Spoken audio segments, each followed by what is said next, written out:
Bonjour, est-ce que vous pourriez vous présenter s'il vous plaît? Moi, je m'appelle Adrien Gourvès. Je suis en première et je participe au projet, enfin, un groupe permaculture.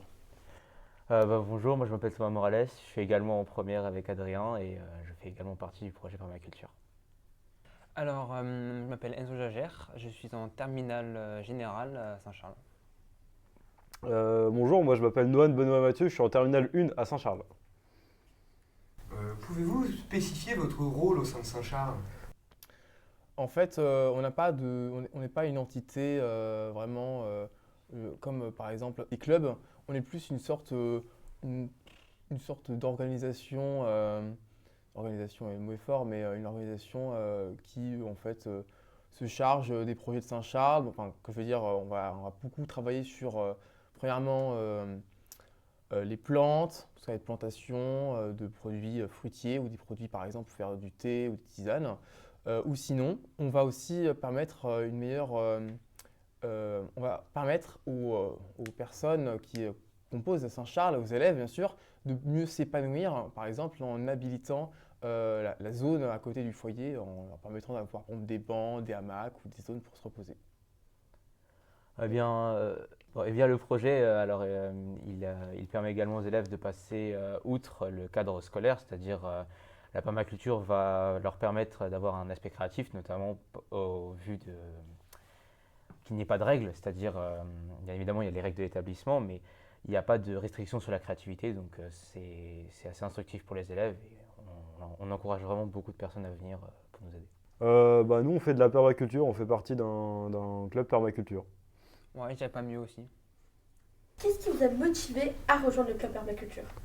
Moi tout d'abord, je suis ce qu'on peut appeler un vétéran, un ancien, euh, j'ai rejoint premièrement parce que effectivement je suis quelqu'un qui aime bien jardiner, parce que je jardine assez souvent, enfin je sais manier les outils et tout ça.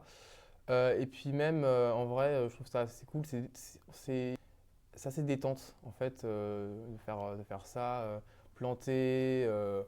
En plus après on a un sentiment de travailler et de justement avoir un objectif qui a été accompli. Pour ma part, alors j'ai rejoint le projet permaculture un peu plus tard qu'Adrien. Et tout d'abord, c'était pour l'ambiance, parce qu'il y avait donc Adrien et Noan aussi, donc notre cher représentant et premier membre de permaculture. Tout d'abord pour l'ambiance, parce que c'est des amis que j'ai connus depuis très longtemps, donc avec qui je partage beaucoup de souvenirs et tout. Et également pour le projet et également sortir comme je l'ai dit tout à l'heure, des règles classiques et de cette pression un peu scolaire que peut avoir un élève au lycée.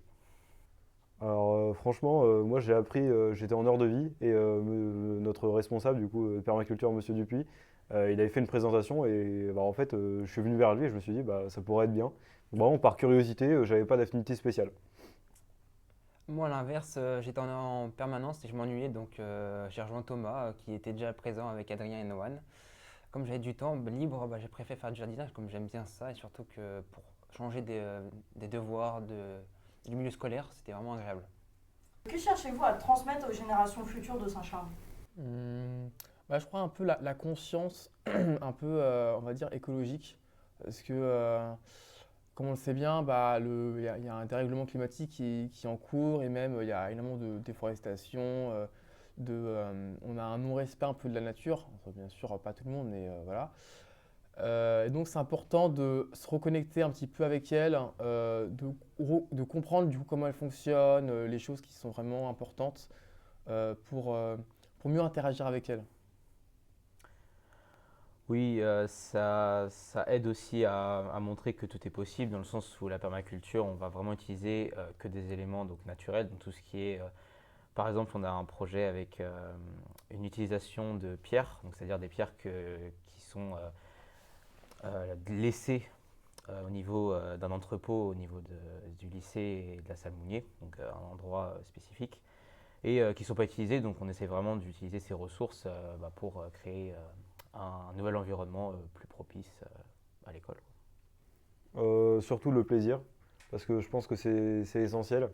On peut pas faire ça si on est. Enfin, si, mais je pense qu'il faut vraiment prendre du plaisir dans ce qu'on fait et pas juste se sentir obligé. Puis aussi, j'aimerais transmettre. Comment dire? peut-être une sorte de culture de la compréhension avec la nature, parce que pour moi la permaculture c'est ça aussi. La même chose, c'est utile pour la suite, pour les élèves, euh, dans le sens où il faut qu'ils le fassent par amusement, parce qu'ils sont là avec leurs amis, pas par contrainte simplement, ou parce qu'ils ont des créneaux respectés, mais parce qu'ils veulent changer de milieu et puis s'intéresser et découvrir de nouveaux environnements.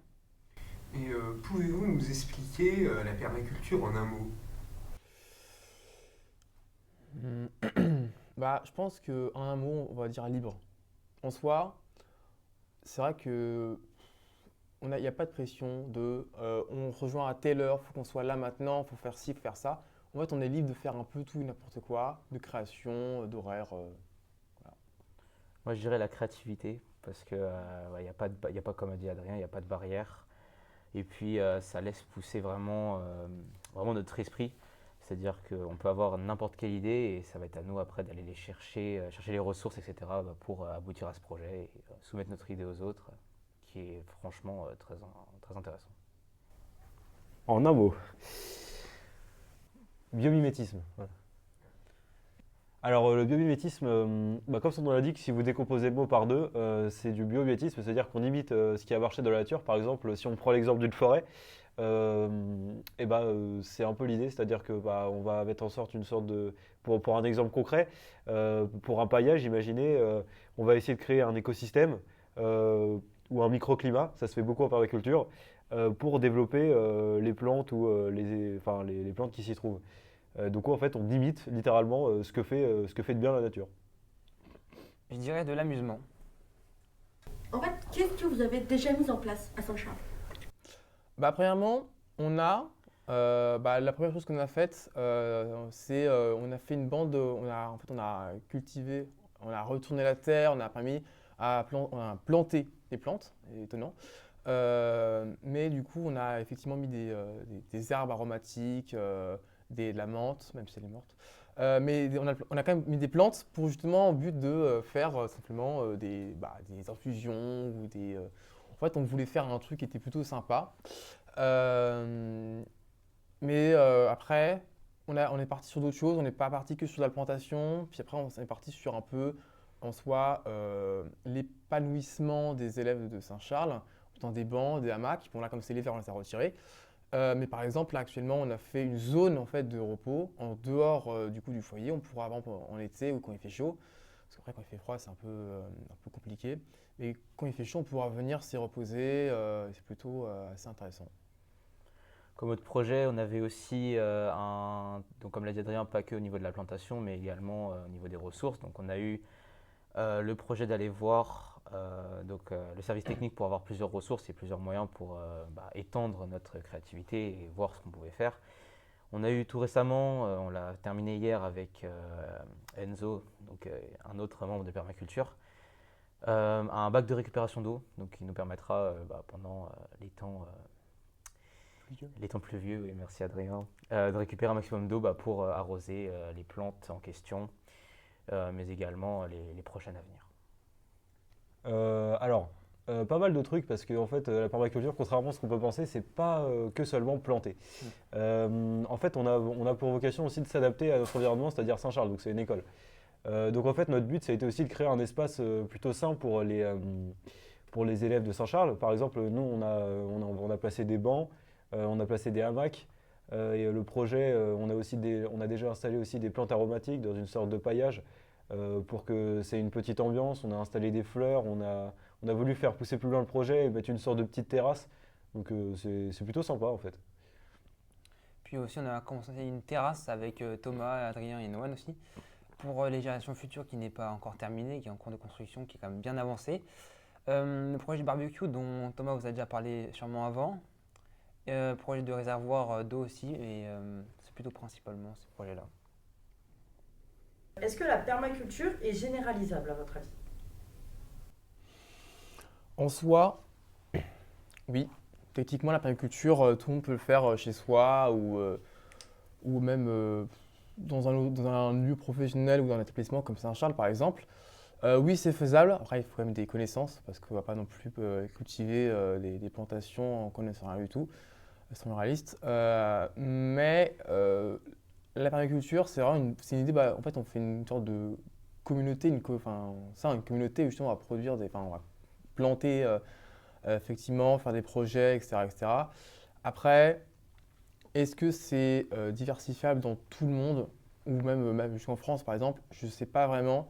Parce qu'avec les politiques d'agriculture comme la PAC, ce qui réduit fortement en fait justement les permaculteurs à vraiment faire à propager ça, à faire du coup l'agriculture c'est assez niche, hein, c'est assez dans un endroit assez il y a peu de monde autour et donc je pense que faire localement pour soi ou avec une communauté c'est faisable, mais l'étendre partout avec ce mode de production là, non, je pense pas. Ouais, je suis assez d'accord avec Adrien, la permaculture, tout le monde peut faire ça chez soi parce que je vais réduire ça à une citation assez simple, c'est développer la nature de manière naturelle, donc avec des éléments de la nature. Donc voilà. Donc tout le monde peut faire ça chez soi, mais le généraliser risque d'être compliqué, notamment avec les associations et d'autres contraintes. Et puis bien évidemment les personnes autour qui ne seront pas forcément d'accord, etc. Je pense oui, mais plutôt à petite échelle. Ça peut paraître contradictoire, mais c'est-à-dire que de l'agriculture à grande échelle en permaculture, c'est pas vraiment le style de la permaculture. Je dirais plus que ça fait partie d'une mentalité, d'un mode de vie à adopter, mais aller jusqu'à dire que c'est généralisable, par exemple pour faire tourner une économie, je pense pas. Par contre, pour des choses pratiques, oui. Ouais, parce que comme on utilise des ressources naturelles pour construire, pour faire d'autres projets, c'est ça que c'est assez utile. C'est vraiment un mode de vie assez spécial. Et construire des maisons sur ce principe-là ou des bâtiments, bon, c'est assez compliqué. Après, chacun a des contraintes, le temps, la famille, etc. Donc oui, ça peut être généralisable dans une petite échelle comme le dit Noan, mais c'est assez restreint quand même. Et avez-vous un mot pour la fin?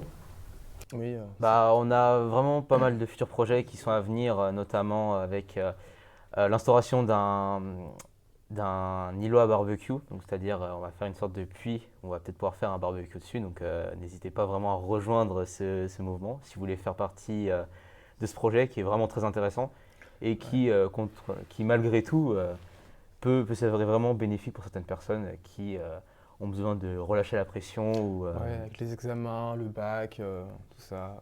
voilà. Faut vraiment pas hésiter à venir nous voir et à participer, puis à proposer vos idées également, même si vous faites qu'une séance par semaine, ou enfin une séance, vous venez qu'une fois par semaine, ou si Vous venez genre 2 minutes. Voilà, peu importe, du moment que vous venez et que vous partagez un bon moment. Voilà.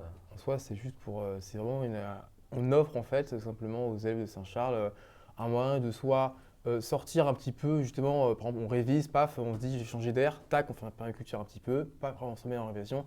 On ne doit pas venir à telle heure, finir à telle heure, c'est libre.